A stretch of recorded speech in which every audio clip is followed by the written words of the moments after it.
Hi and welcome back to a new video. You maybe followed the news in the previous 1 to 2 days where images of a damaged RTX 5090 were floating around. They were posted on Reddit by Ivan6953, who turns out is based in Berlin. And he was nice to lend this card to us, which is exactly this damaged RTX 5090, together with the damaged cable and also the damaged PSU, that we can take a look at his case and maybe try to figure something out.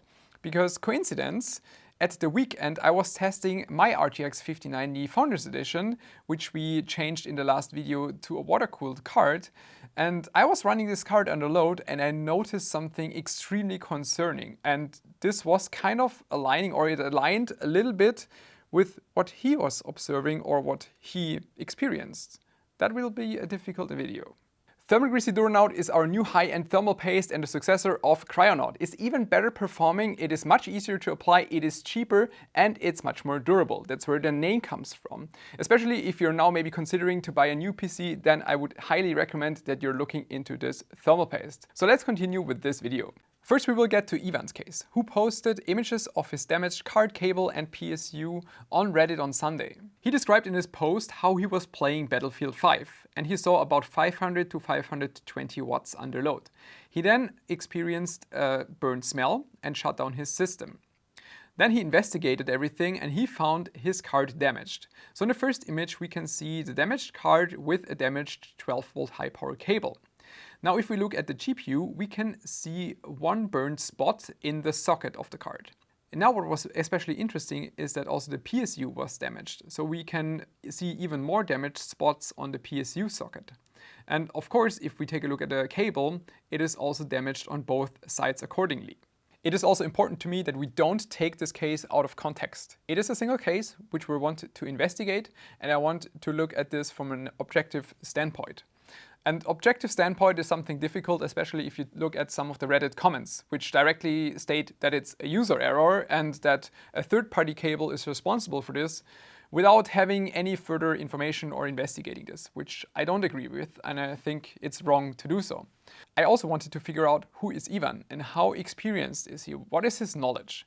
And turns out that he is a true enthusiast and that he knows a lot. So prior to the 5090 Founders Edition, he had a 4090 Founders Edition, and then before that he had a 3090 Founders Edition and then a 2080 Ti. And he is always updating his system, building a lot of stuff, and he knows what he's doing. He also shared a lot of images of his systems, for example on PC Part Picker, where you could see that his recent system was a Lian A4H2O with the 9800X 3D and the Asus Loki 1000 watt modular SFX PSU, and we will get to that PSU again in a second. We talked for almost 3 hours. He knows a lot. He knows the overclocking scene, knows core enthusiasts that I know personally as well. And he also explained how he was following the 12-volt high power debacle already with, the previous videos that I was doing, that Gamers Nexus was doing. He is aware of everything, and he was fully aware that you have to plug the cable in fully. And he made sure that like a simple user error would not happen to him. So he explained that he double-checked this every single time he was changing anything on his system. The cable came from Mod DIY, and I also read a lot of comments about this. It's a cheap Chinese third-party cable, which I don't agree with. Mod DIY is a very well-known shop in the community, and I personally also used this quite a lot in the past, especially if I was looking for special adapters for like USB 3.0. They offer a lot of custom solutions and they know what they're doing. On the cable, we can spot severe damage. We have two sides. The right one, where you can see multiple pins being damaged. This is the PSU side. This is where it was plugged into the PSU. And then on the other side, we can only spot, at least like easily spot, that one pin is damaged. And this one was the GPU side.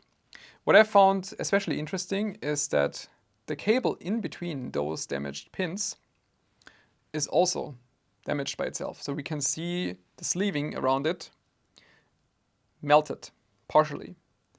This means that this specific part of the cable, this specific small cable, was getting extremely warm. So warm that parts of the cable started to melt, aside from the connector itself, We then proceeded to investigate this under the microscope, but I want to highlight that we did not perform and we do not want to perform any destructive tests, simply because there should still be the option for NVIDIA to look, for example, at the melted connector in the card itself, so we will also not take the card apart.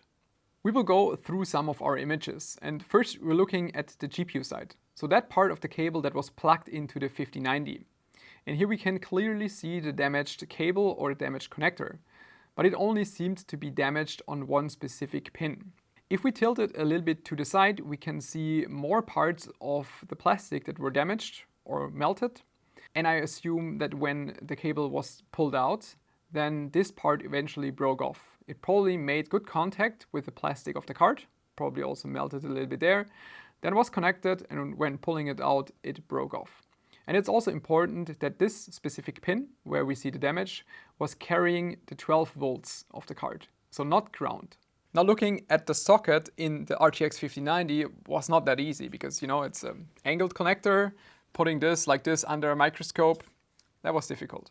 On the card you can see the top left pin, that's the one again that is carrying 12 volts, is damaged. Under the microscope we can see the damage even better, and we can see the counterpart from the cable.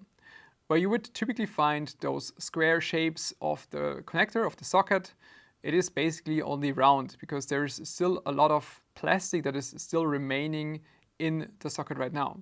Ivan pointed out that he was trying to clean it and also that he had to use quite a lot of force to pull the cable out. So definitely some damage still remaining from that. And again, this is the 12 volt to the cable.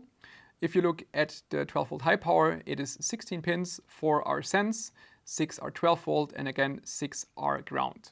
Now the third thing that is missing is the PSU, which is the ASUS Loki 1000 watt, which has a native 12 volt high power connector. From what I could find out online, this is really just the older 12 volt high power and not the newer 2x6 connector. On the PSU you can see clear damage on more than only one pin. You can also see a little bit of a burn mark to the left. That typically happens when you're like burning plastic, when it's literally on fire. So I would say this is kind of leftover from that. Again, the investigation was not easy. It was not easy to get good images of this, but we can see a similar damage on the PSU side. There is massive damage on one of the 12 volt pins, and you can see it melted so hard that even the pin underneath was damaged by the same thing. So probably this was melting onto one of the ground pins, and while pulling the cable out, it broke off. And if we are trying to look deeper into the socket, we can also see plastic leftovers in some of the other socket areas or pin areas. So also there is a little bit of melted plastic left. And after seeing that several pins were damaged on the PSU side for the 12 volt, we wanted to check the cable again when it comes to the PSU side. What you probably couldn't see earlier under just a normal camera becomes more clear if we zoom in. So you can see that 5 out of 6 of the 12 volt pins were damaged. So we see melted plastic everywhere on 5 of the 6 pins. And this is again the PSU side of the cable. Reading all the speculation online, a lot of people were thinking about if this cable is like low quality, the mod DIY cable, third-party cable, if this is simply the cause of the issue or not. And I think this is pretty much a standard cable. It doesn't seem to be bad quality. In one aspect, it might even be better than a standard cable, to be fully honest. And I also want to point out this is a 12 volt high power cable, and all the cables should be the same, even for the 2x6 standard. For the 2x6 standard, only the socket in the GPU or the PSU would be different, which just means that the main contact pins are a little bit longer and the sense pins are a little bit shorter, simply to detect the user error of not plugging the connector in fully, to detect that one easier. But apart from that, the connectors and like cable diameter, connector diameter, everything else is still or remains the same. The standard cables are usually just nickel plated when it comes to the contact pins, and you could directly see this also visually, that we have like a gold appearance, and then doing material analysis we could figure out that this is indeed not only nickel plated but also gold plated. And especially if you want to plug a cable in more than once, this prevents the contact resistance to become worse. So that's actually a good thing. So I'm not sure if I would agree that the third-party cable is just wrong.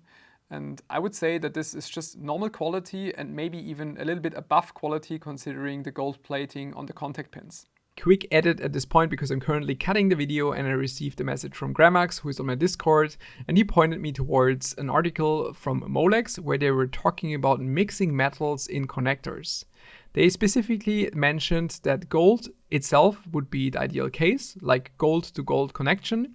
But if you have a different material on the other side, like in this case it's either a tin or nickel plated connector, then you should also only go with nickel or tin on this side. Like mixing, for example, gold and tin, at least according to Molex, is absolutely not recommended. I wanted to add this in.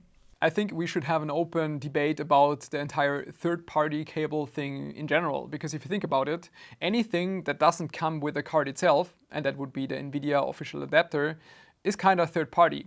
Like, why would a, I don't know, Corsair, Seasonic, Asus, whatever cable be better than any other cable that uses a standard connector? I mean, it's a standard connector.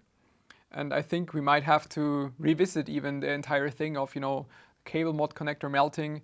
Maybe they were just the loser of the overall situation of the cable, or let's say the connector itself, just being a bad standard and just being incredibly easy to fail versus the previous 8-pin connector. At the beginning of the video, I highlighted that I experienced something very odd myself at the weekend with this specific 1590 Founders Edition. And honestly, I couldn't believe some of the things that I measured. So we will just try to replicate that. This is still the same card, same setup from last video. It's my 1590 with a custom water cooling block attached. And the card is connected to a Corsair AX1600i. That is a PSU I've been using for quite a while. And it is connected over the Corsair 12-volt high-power cable. This cable is from mid last year. Mid last year I also had a different video with my 4090 that was having issues. Again, 12-volt high power. We did a video about this. And after this video I replaced my cable. So this is maybe half year old. And of course, it has seen some GPUs, but not like 100, you know. I also want to clearly show that this cable is fully plugged. There's no gap anywhere visible. And same goes for the GPU side. If we look at this, there's also no gap. Everything is plugged exactly the way it should be. So this should work normal, right? I was originally testing Star Wars Outlaws, which is pulling between 540 to 550 watts on the GPU. To keep it simple, I will just run Furmark for now. We're checking this with the thermal imaging camera, and you will see that right now it's only the motherboard that is warm. So we see center measurement, you can see on the top left. It's just below 50 degrees Celsius, makes sense with a couple of M.2 SSDs underneath. And also the water temperature is currently about 22 degrees Celsius, which perfectly aligns with what we can measure on like the fittings and the water block itself. If we zoom out a bit more, then you see basically nothing. Like the cables, PSU, nothing looks strange. And as I said, I was testing Star Wars Outlaws and I wanted to check, you know, performance of the cooler. I wanted to feel what's the temperature of inductors and just things like that. And then I touched the cable and it was surprisingly hot. But it was only one cable of the cables that was hot. And then I touched the one next to it and it was cold. I was like, huh? That doesn't make any sense. And then I grabbed the thermal imaging camera. So we're starting Furmark. And currently, well, you can see it already on the PSU side, how it's heating up. This is after 45 seconds. You can clearly see how two of the wires are getting warm and the rest isn't. That is extremely unusual. And if we switch to the PSU side, this is 1 minute of load. 1 minute of load and we see over 120 degrees Celsius on the connector side on the PSU.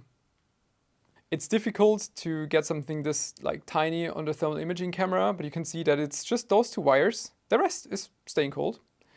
But those two, those specific ones, I can definitely feel it, which means, yeah, the estimated 50 degrees. That seems correct. In hardware info, you see 575 watts. That's the normal TDP of the card, the max TDP. Temperatures are looking really good for Furmark. It's like 52 degrees on the GPU, 52 in the memory. That's all fine. Time in Furmark, it's just above 3 minutes. And if we're switching again to the PSU side, it's now 4 minutes. It is above 140 degrees Celsius on some of these after 4 minutes. 150. And if we are filming into the 12-volt high power connector of the card, which is a bit more difficult to do, I also spotted already 90 degrees Celsius here, not even after 10 minutes. I separated the wires to make it a little bit simpler. So the left ones are ground wires and all the right ones are the ones that are carrying the 12 volt. This means there has to be an uneven current distribution. So we have to measure the current with this current clamp. This wire goes above, well, 23 amps with this wire. This is also one of the wires that is getting really hot. Then the next one, oh nice, this one is doing 2 amps, so basically nothing.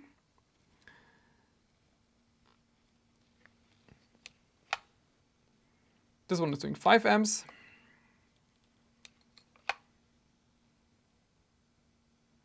(11, 10, so in between. 8 amps. And this one is 3 amps.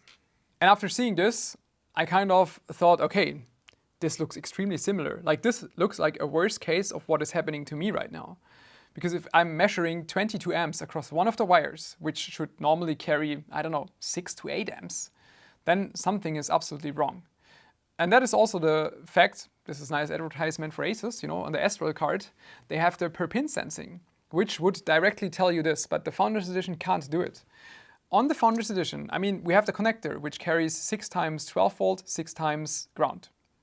But on the connector itself, on the card, this just gets combined into 1 times 12 volt and 1 times ground. The card has no clue what the connector is doing, unlike, you know, the difference that you see with the Astral card.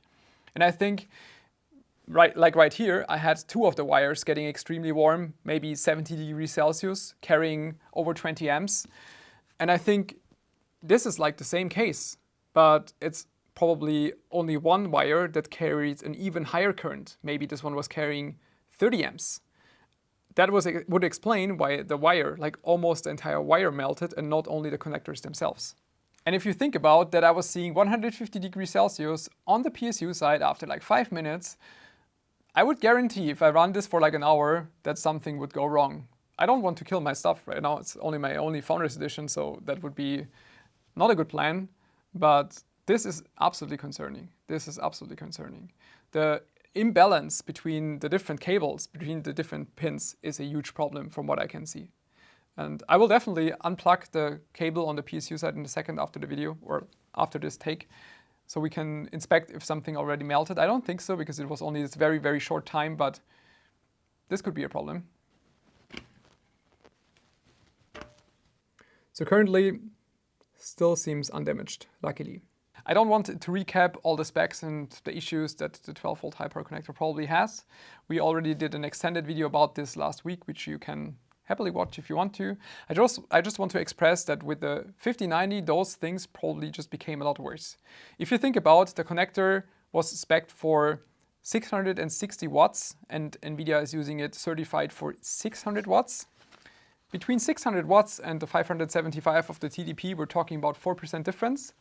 And if you're going between the 575 watts and the 660 watts of the spec'd connector, we're talking about 15% headroom.